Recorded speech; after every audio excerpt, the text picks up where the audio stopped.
Здравейте! Аз съм Милена, адвокатът, който съди трева с хидропосев 400 квадратни метра за един час. Да, толкова е лесно и е сигурно. Днес ще ви разкажа за така много сериозен въпрос по това време на годината, като дойде, като се запролети, и това е подготовката на моравата, пролетната подготовка. Има 4 неща, които могат да се свършат и трябва да се свършат.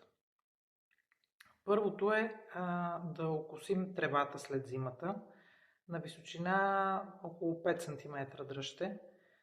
Това говорим като се постопли още малко и температурите нощните станат поне 5 градуса. След като окосите, следващата стъпка е скарификацията, така наречена.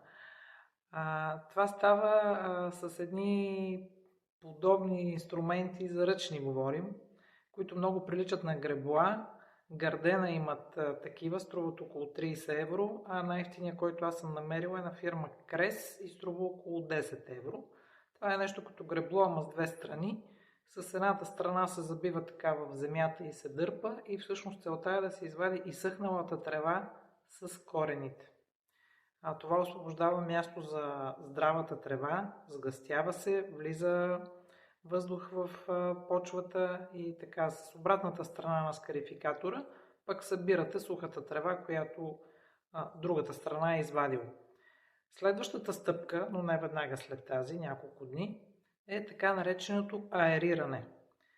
Аз съм си купил едни специални обувки, те обувки силно казано като подметки с ластици от Тему за аериране. Те са с едни шипове отдолу. Най-общо казано, разхождате се върху тревата и правите дупки в пръста, като по този начин леко се нараняват корените на тревата, което води до сгъстяването и се вкарва кислород в почвата.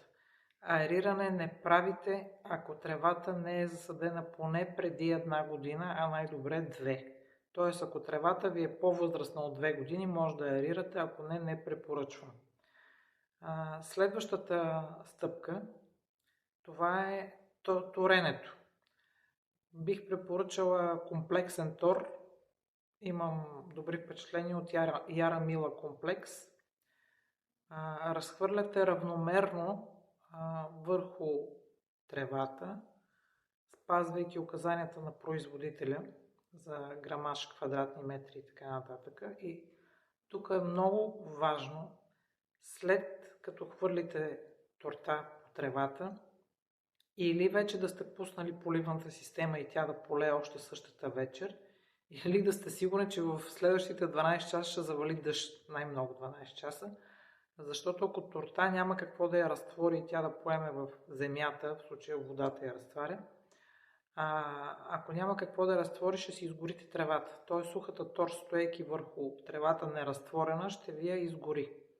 Така че това са 4 стъпки, които мога да споделя с вас във връзка с пролетната подготовка на нашите любими зелени морави. За повече информация, безплатна оферта и оглед, пишете ми на съобщения или влезте в нашия сайт hydroposev.bg. И не забравяйте, аз съм Милена, адвокатът, който съди трева 400 квадратни метра за един час. Бързо, сигурно, равномерно и не по-малко важно, доста по-бюджетно, отколкото традиционните методи на засяване на трева. Чао!